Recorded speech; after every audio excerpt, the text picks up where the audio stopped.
3장 7절입니다. 디모데전서 3장 7절.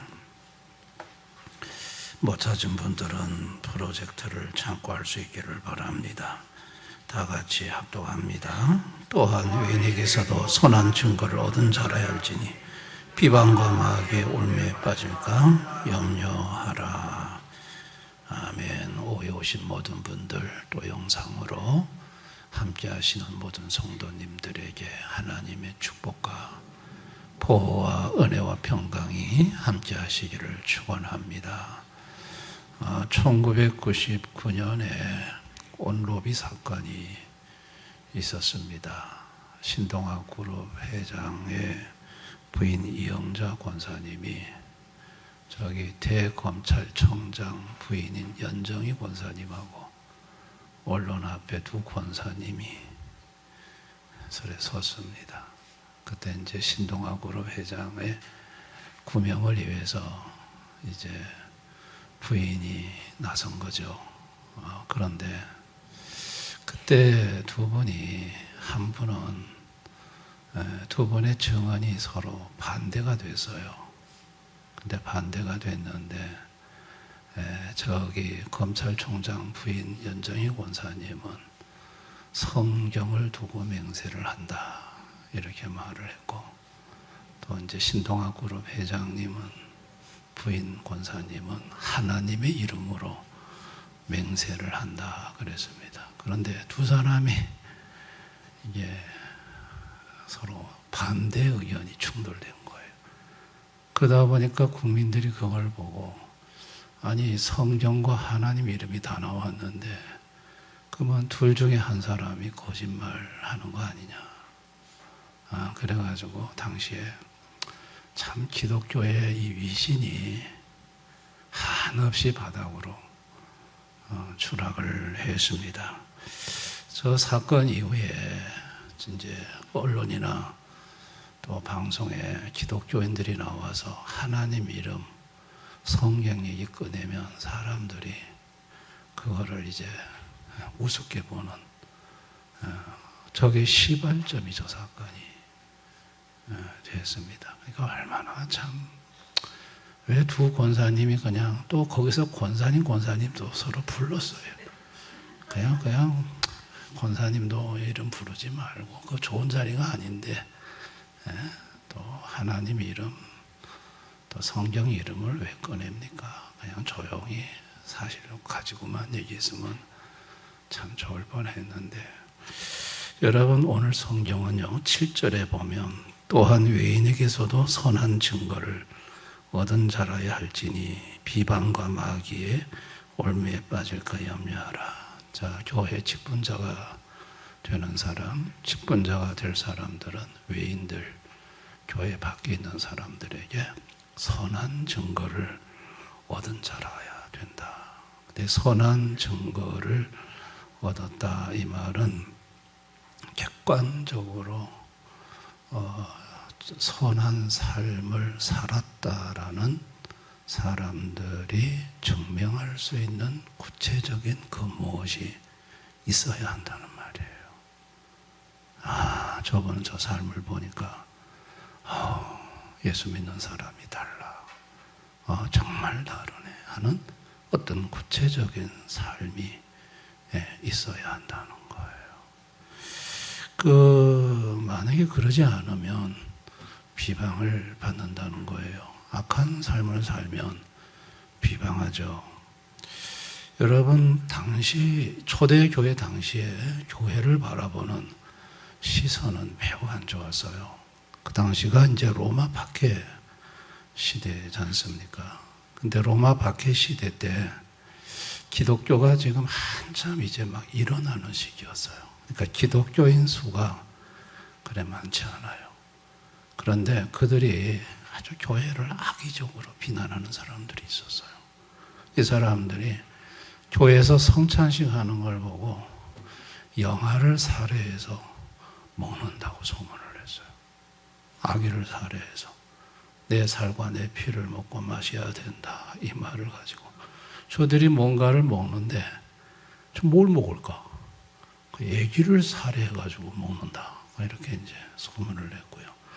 또 교회 안에서 형제님, 자매님 이러잖아요.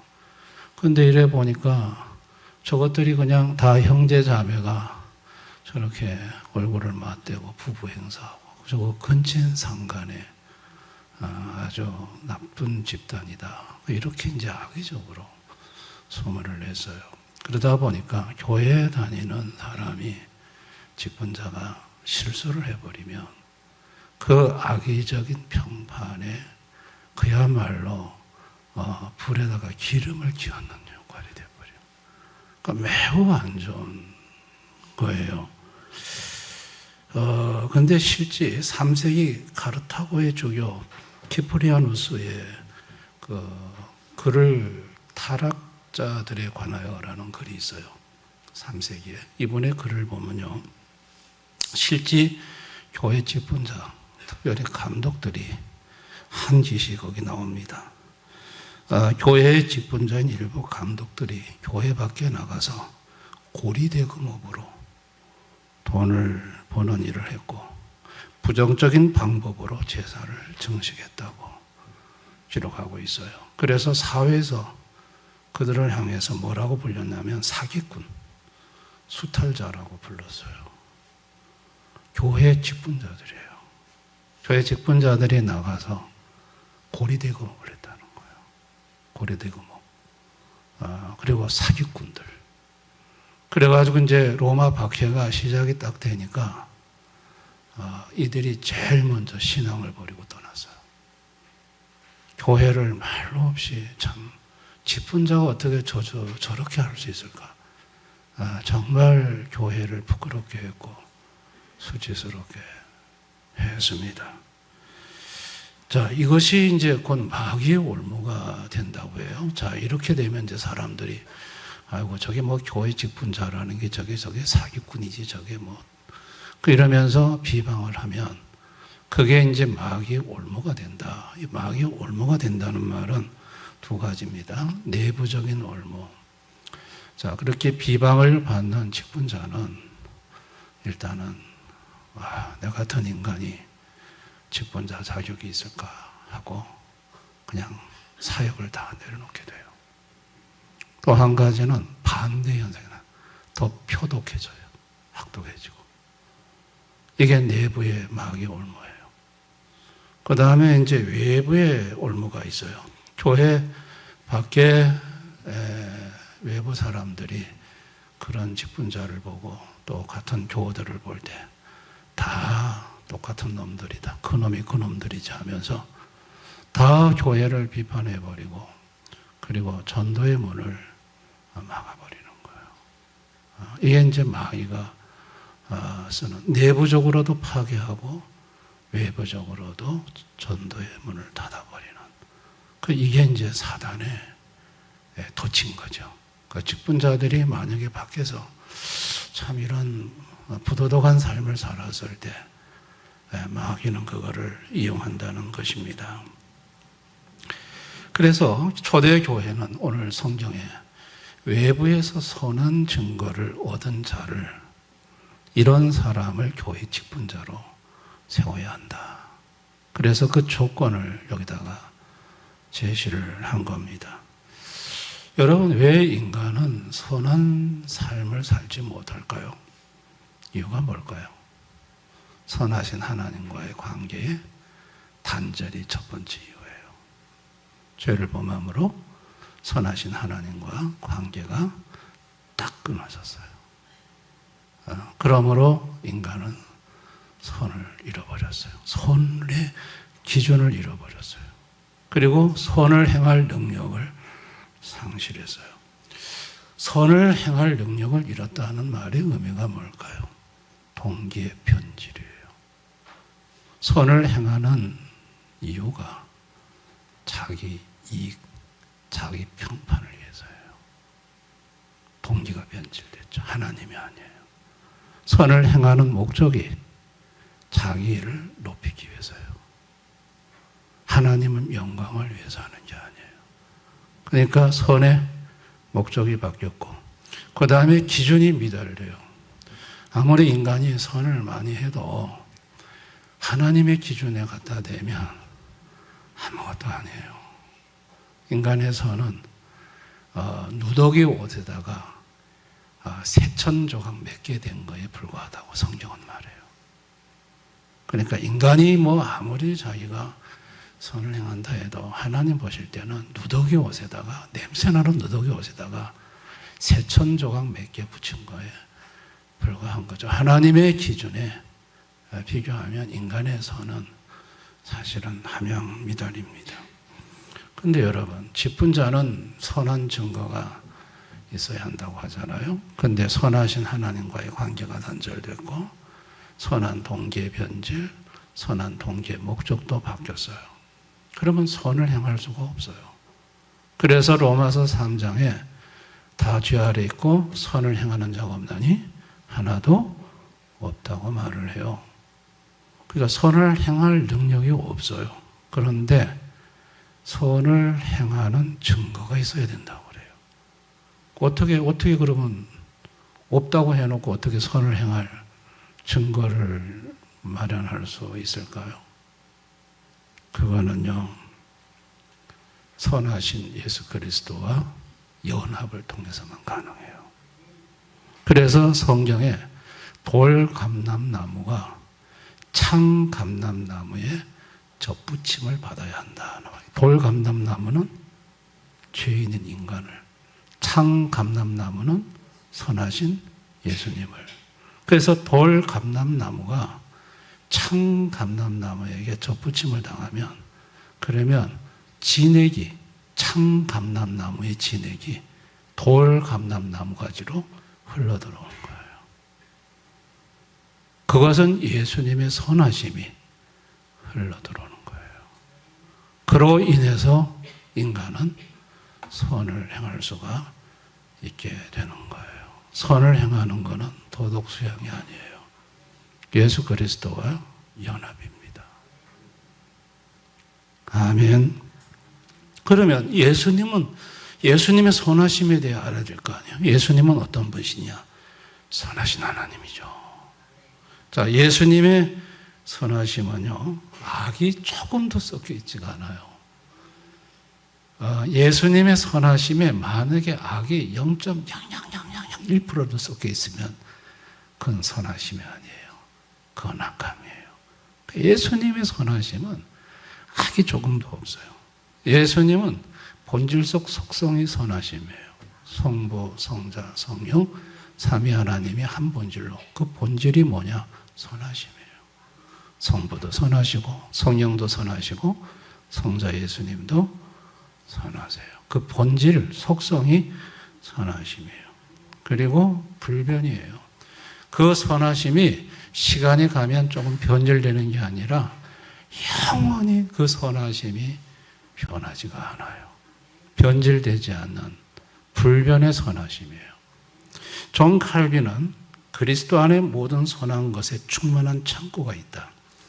우리가 목마를 때 그분은 생수이시고 우리가 어둠 속에 있을 때 그분은 빛이시며 우리가 죄 가운데 있을 때 그분은 우리의 의가 되신다. 그분의 선하심은 우리가 결핍을 느낄 때마다 흘러나오는 마르지 않는 샘이시다 라고 말을 했습니다. 아멘입니까?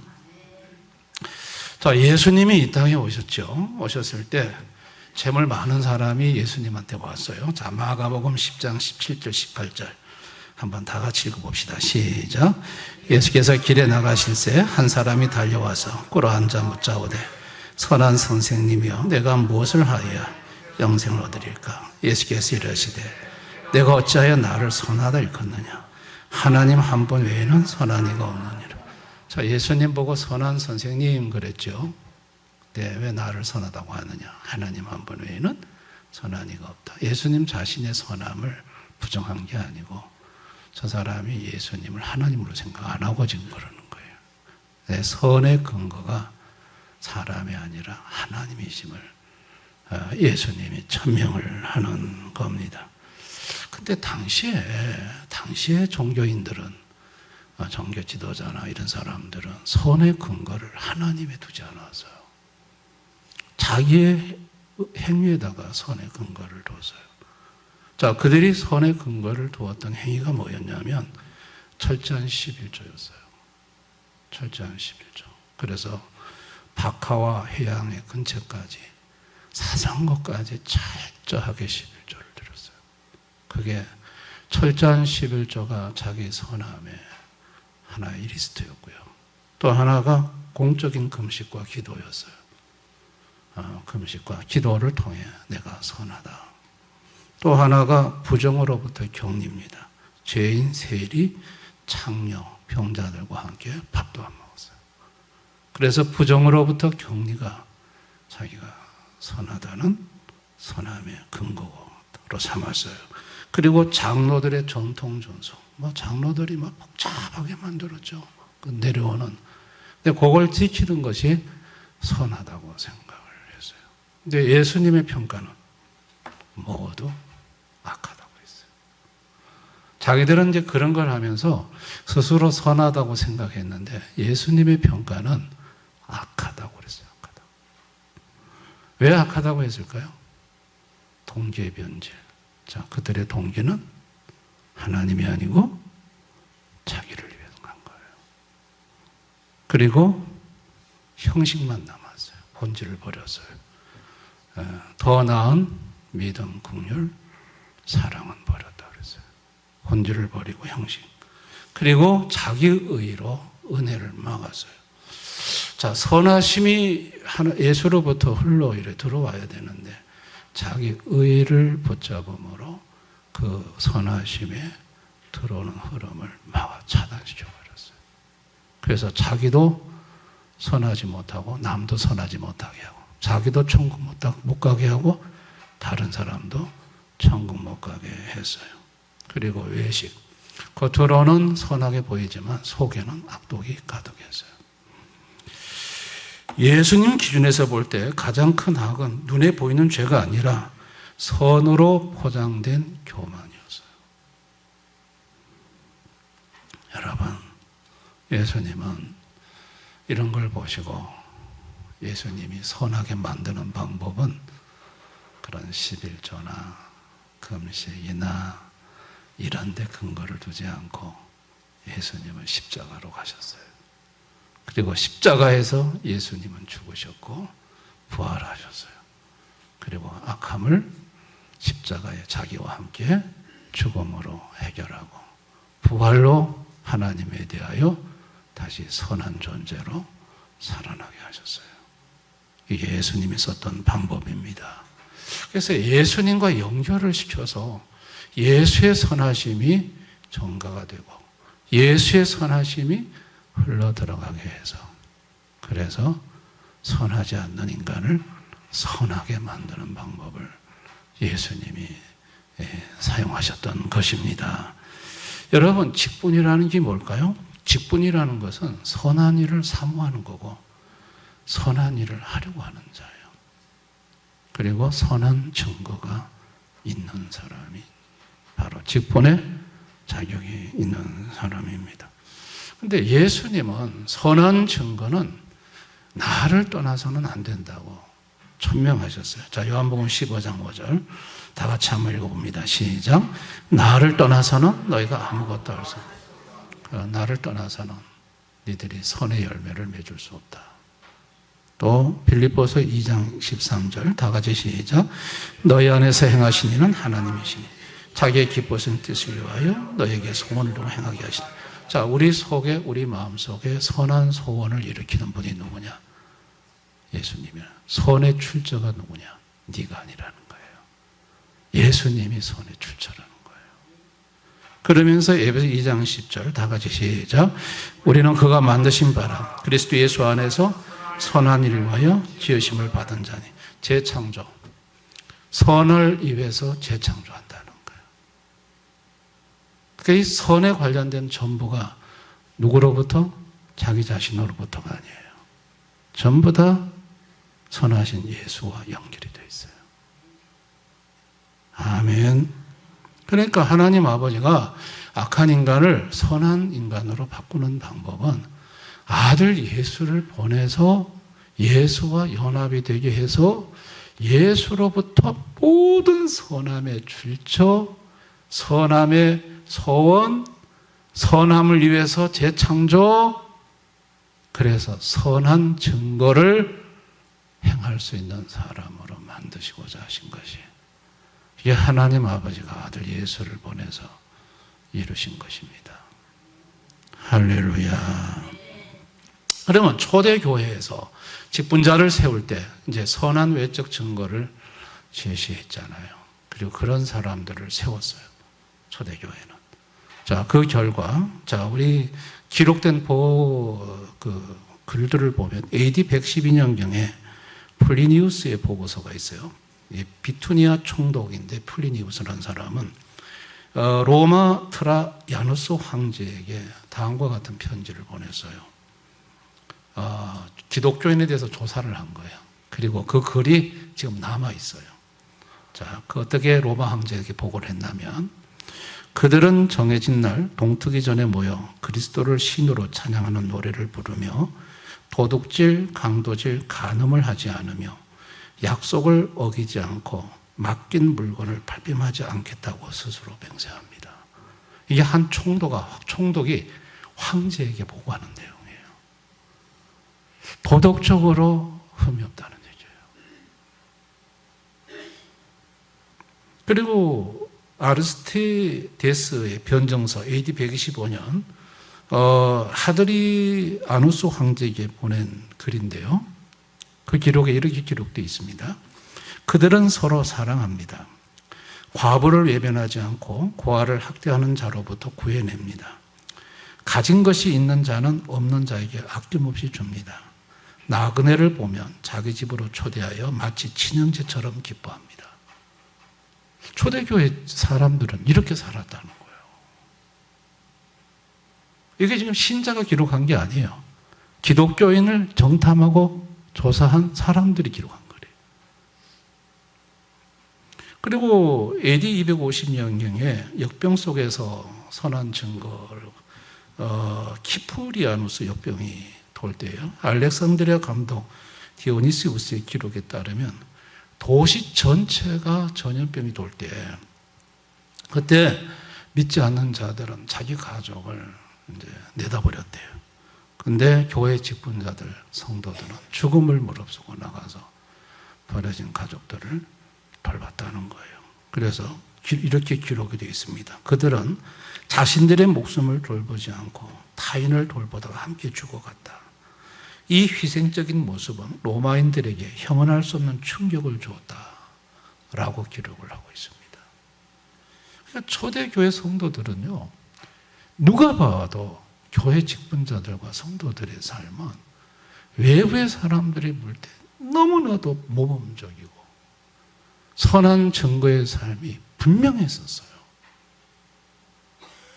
이런 사람을 교회 직분자로 세웠고, 또 이런 사람들이 교회 밖에서 그런 선한 증거를 보여주었던 거죠.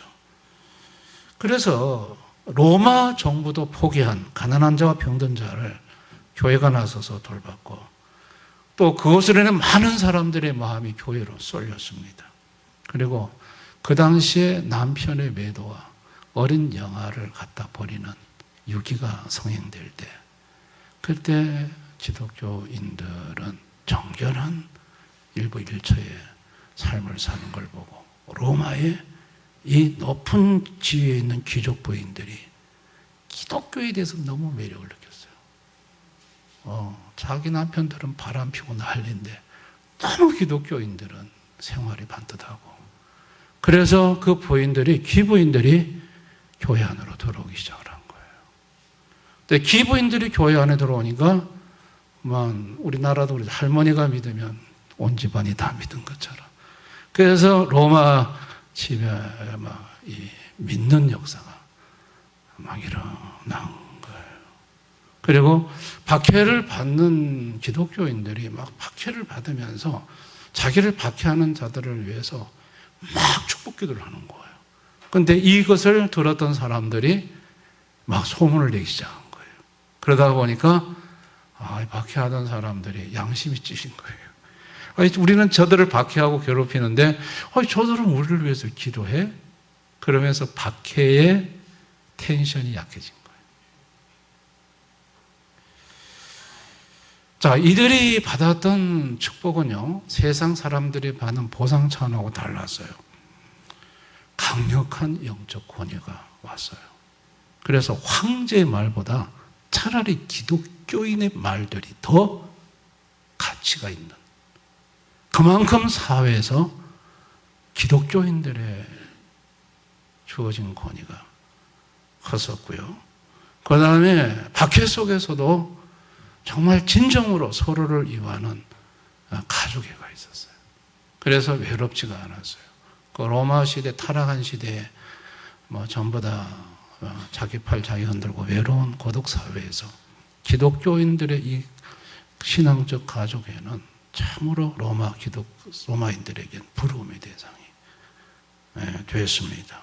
그리고 이들은 박해 앞에서도 담대했고 하늘의 영광, 멸관을 바라보면서 기쁨으로 살아가는 삶을 보여줬습니다. 여러분, 오늘날 불신자들은 선행을 하는가 하죠. 불신자들도 하죠. 여러분, 교회 안 다닌 사람들도 자선도 하고 구제도 하고 막 그런 얘기 듣잖아요. 근데 실제는 거의 다 기독교인들이 많이 합니다. 기독교인들은 왼손이 하는 걸 오른손이 모르게 하라 해서 기독교인들은 드러내지를 않아요. 근데 실제 통계를 뽑아보면 한 70%가 기독교인들이 자살을 합니다. 기독교인들이 많습니다. 근데 불신자도 한단 말이죠. 그러면 여러분, 불신자들의 선행은 뭘까요? 선의 동기가 자기죠. 선의 목적은 자기 평판 높이는 거죠. 그러면 신자는, 여러분 여기서 이제 신학적 문제가 하나 돼도 돼요. 신자는 선하신 예수님과 접속이 돼서 선한 능력이 흘러 들어와 선을 행하잖아요. 그럼 불신자는 선하신 예수님과 접속이 안 된 사람이잖아요. 근데 선하신 예수님과 접속이 안 됐는데 어디서 선이 나와 선을 하는 거예요? 그들의 선의 근거는 뭐냐는 거예요. 여기에 대해서 칼빈은 이렇게 얘기를 합니다. 하나님께서 타락한 인간의 본성이 마음껏 날뛰지 못하도록 재갈을 물리셨다. 불신자들의 선행은 그들의 선에서가 아니라 하나님이 그들의 악함을 맡고 계시는 상태에서 나오는 부산물이다. 그러니까 불신자의 선행의 출처는 타락한 본성 내에 억제된 양심이다. 하나님이 이놈의 자식들 악을 못하도록 하나님이 꽉 억압을 하는데 거기서 삐져나온 부산물이 선행으로 보는데, 그럼 왜 이렇게 하시느냐?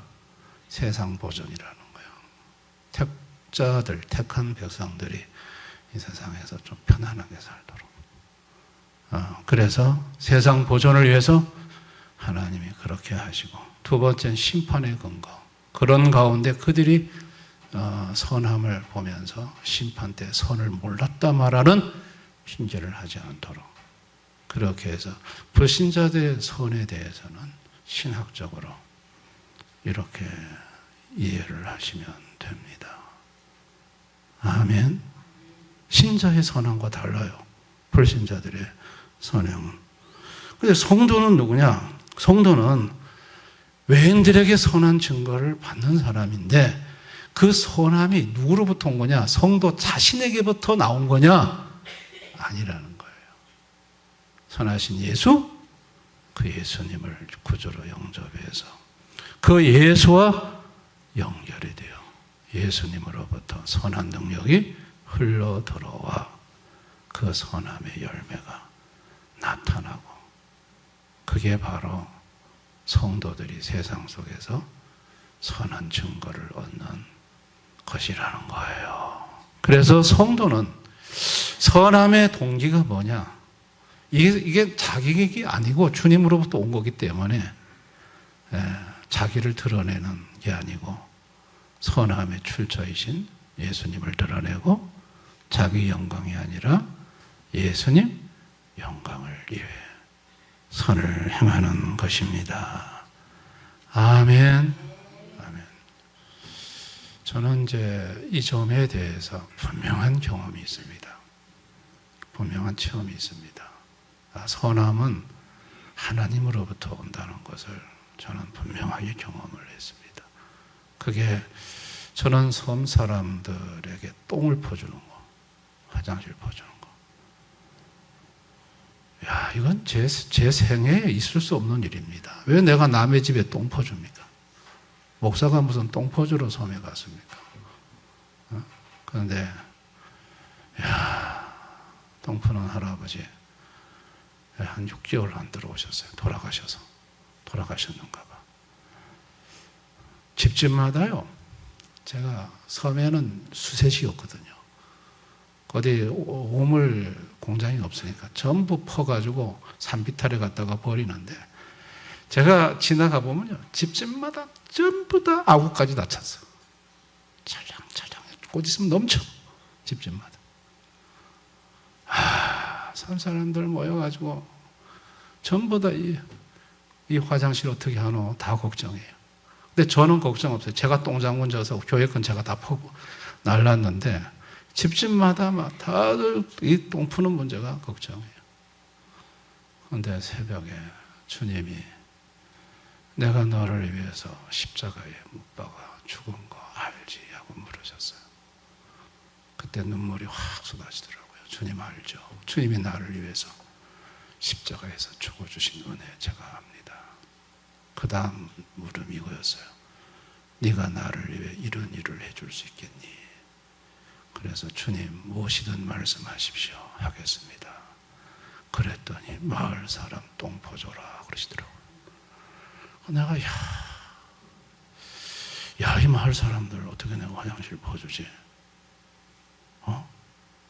주님한테 무엇이든 한다고는 했지만 그런데 주님은요 그 소원을 주시면서 지혜도 주세요. 어떻게 하면 될지를 가르쳐 주세요. 그래서 우리 승용길 씨라고 교회 나온 지 얼마 안 됐는데 섬 마을의 통장님이세요. 제가 전화를 해서 우리 집사님 교회 목사님이 화장실 퍼준다고 방송하십시오. 놀래가지고 목사님은 어떻게 화장실을 풉니까?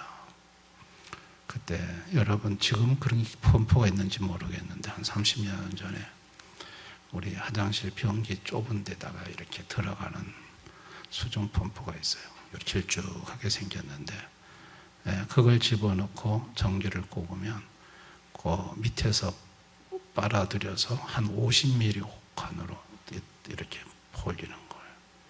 그거 그때 한 5만 원인가 주고 샀어요. 그리고 50mm짜리 그거를 한 250m를 샀어요. 그래가지고 할아버지가 늘 버렸던 비탈에다가 끝을 놔두고 거기다 연결을 해서 이제 섬 사람들한테 건더기 건져내고 히 줘놓으라 그랬어요. 그래가지고 푸는데 한 집당 5분이면 다 퍼져요.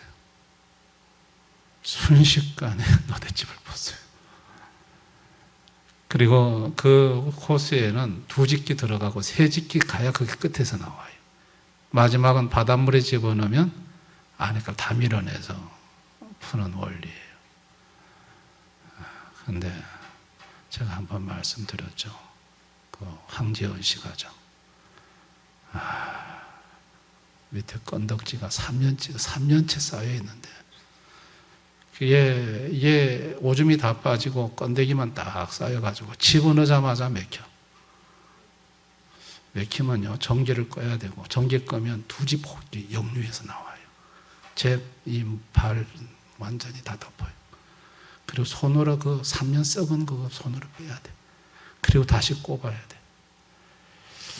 제가 한 2시간을 그 썩은 냄새를 맡으면서 좁은 화장실에서 고군분투할 때 속에서 짜증이 나더라고요. 뭐를 이런 화장실을 푸라고 그래. 좀 이런 걸, 좀 이런 화장실, 한 2시간 동안 똥 속에 앉아가지고 끙끙거리니까 그 주인집도 어떻게 해야 될지 몰라. 총체적인 난국이 됐어요.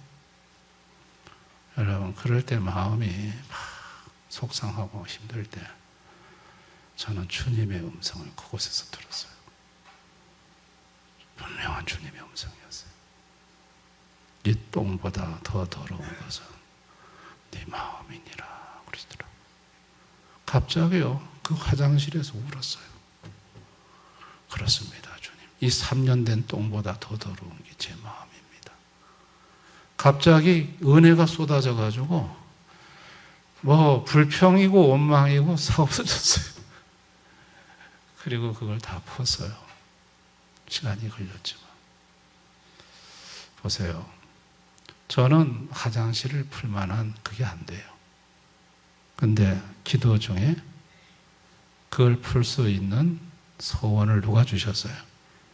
예수님이 주셨어요. 풀 수 있는 지혜도 누가 주셨어요? 예수님이 주셨어요. 푸다가 장애 만나서 끙끙거릴 때, 마음이 불편해질 때 그 마음을 순식간에 기쁨으로 바꾸신 분은 누구예요? 예수님이에요.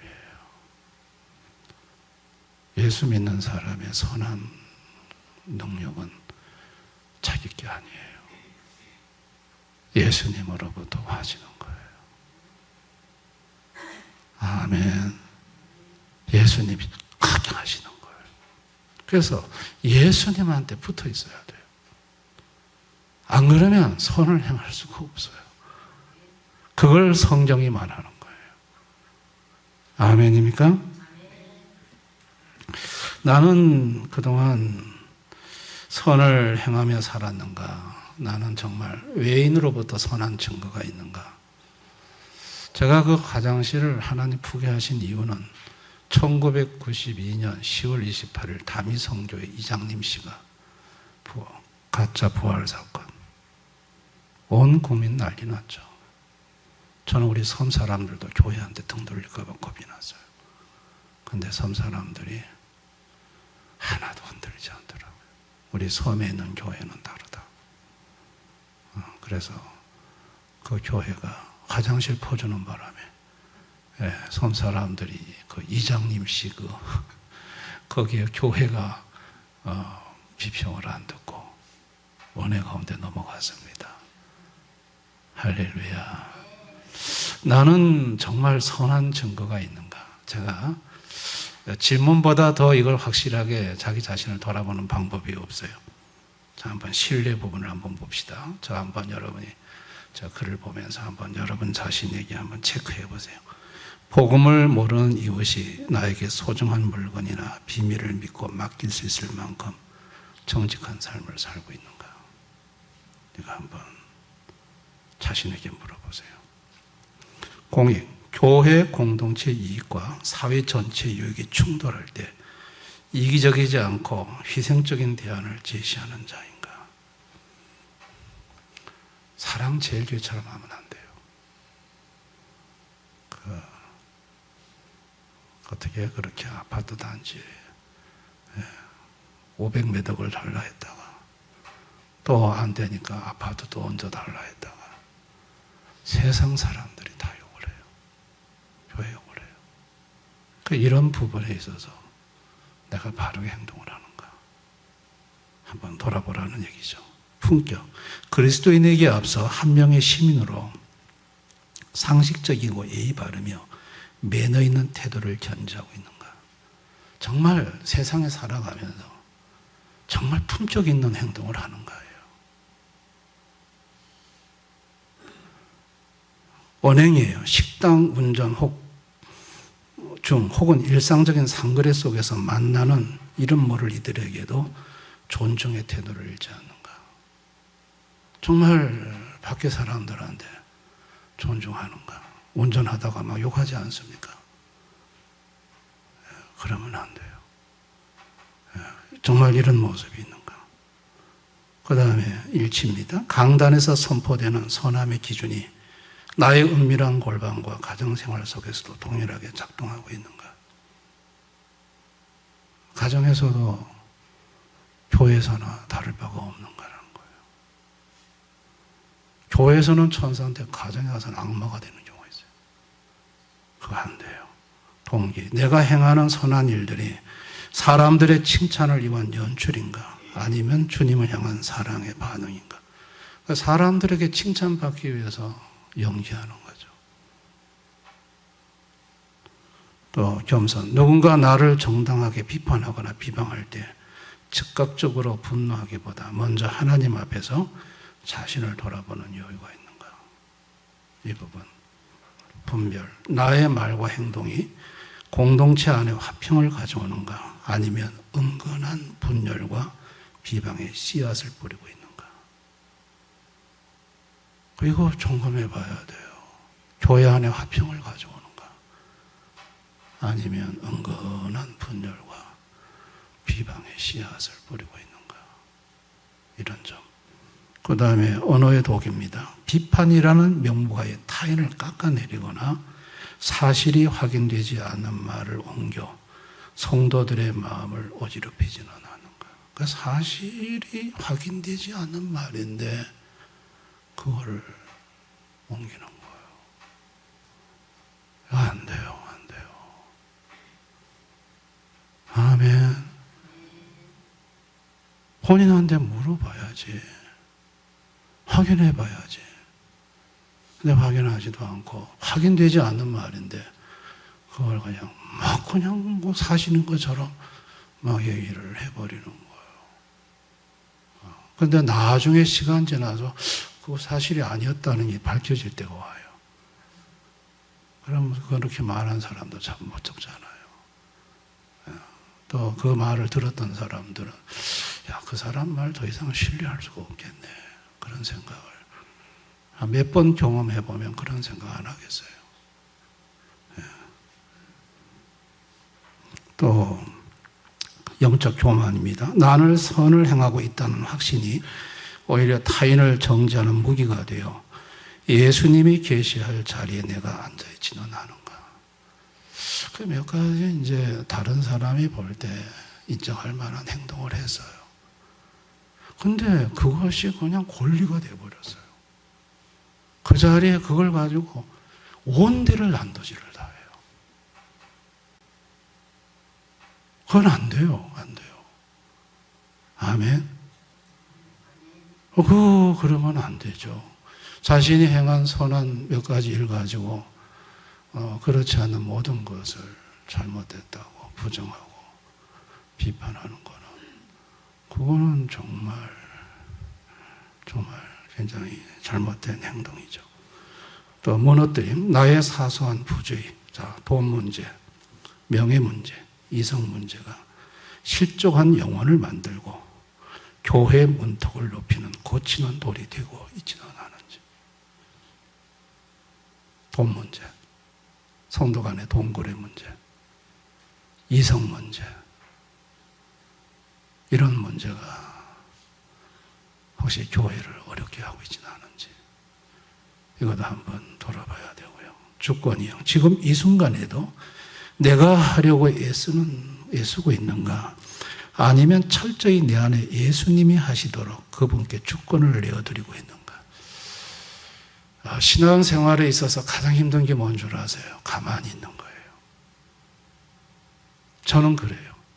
가만히 있는 게 힘들어요. 주님은 가만히 있으라고 해요.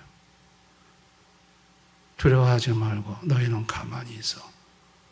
여호와께서 오늘 행하시는 구원을 보라고 했어요. 그런데 가만히 있는 게 쉽지가 않아요. 내가 나서서 뭔가를 해야 된다고 생각을 해요. 주님은 가만히 있으라고 하는데, 주님이 하시겠다고 하는데 가만히 있는 게 힘들어요. 그런데 지금도 이 순간에 내가 하려고 애쓰고 있는가? 아니면 철저히 내 안에 예수님이 하시도록 그분께 주권을 내어드리고 있는가? 여러분 이거 한번 잘 살펴봐야 합니다. 내가 나서서 설쳐서 주님의 일을 망치는 경우가 많습니다. 그리고 마지막 질문이에요. 나의 죽음 이후 믿지 않는 이웃들이 나의 묘비에 그는 진정으로 예수를 닮으려 했던 선한 사람이었다라고 기꺼이 적어줄 수 있는가?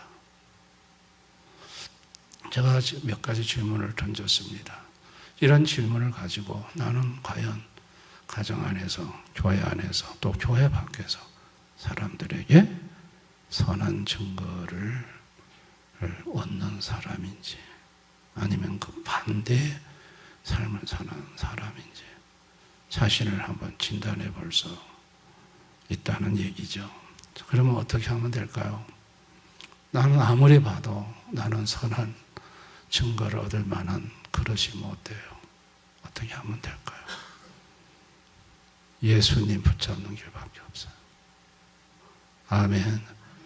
예수님을 전적으로 바라보고 선하신 예수님을 그냥 꼭 붙잡고 예수님 도와주세요. 예수님으로부터 임해오는 선한 능력, 그게 내 속에 흘러 들어올 때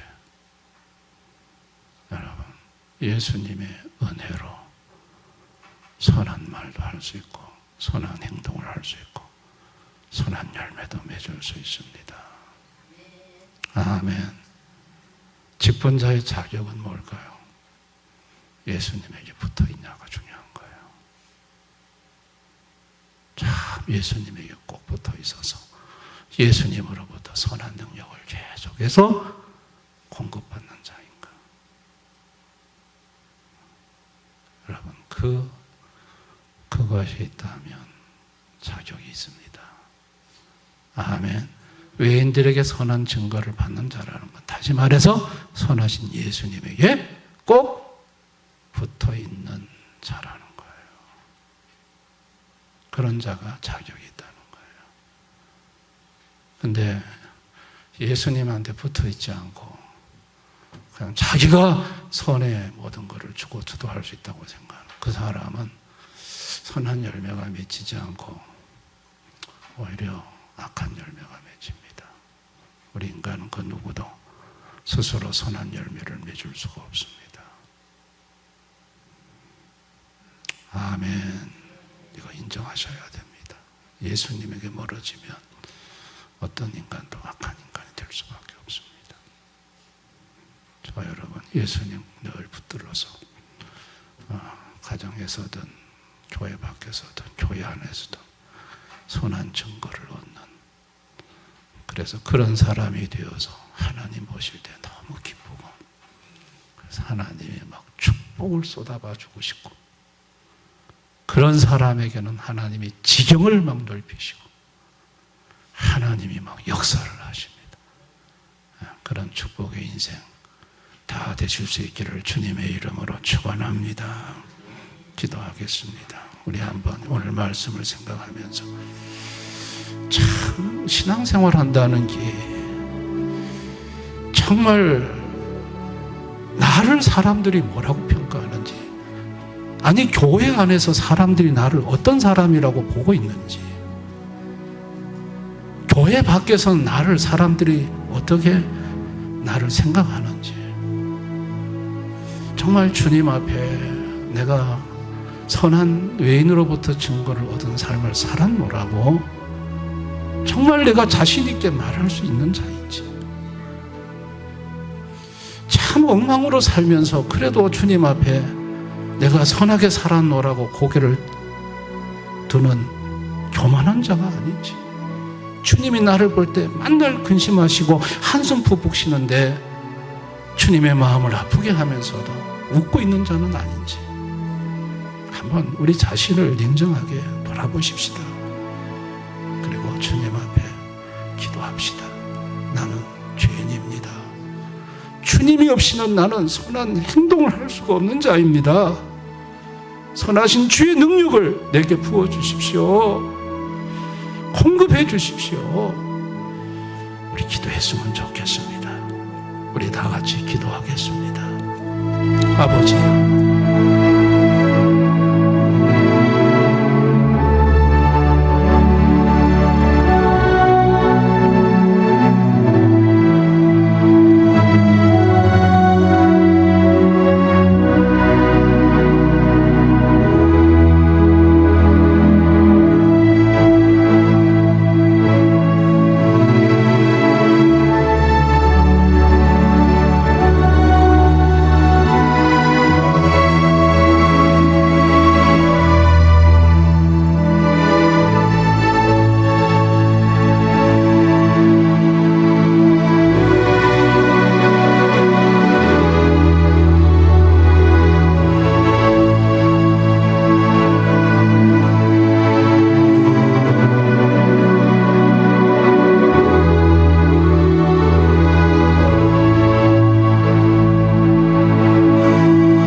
선하신 주님을 분명히 모시고 있는데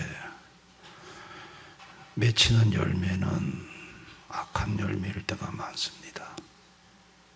입술의 언어가 악하고 마음의 동기가 악하고 행동이 악할 때가 많습니다.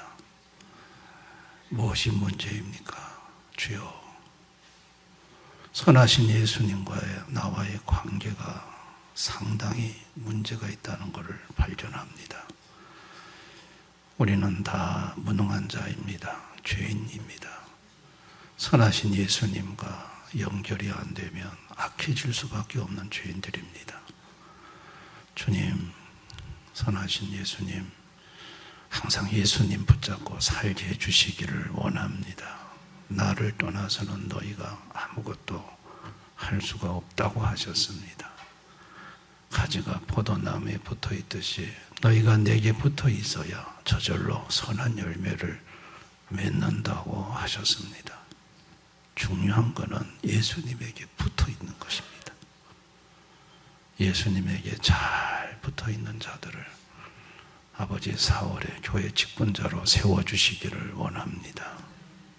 주님, 가정에서도 그렇고 교회 밖에서도 그렇고 교회 안에서도 예수님에게 잘 붙어 있어서 예수님이 흘려 보내주시는 선한 능력으로 선을 행하며 사는 우리 대연의 가족들이 다 되게 해주시기를 원합니다.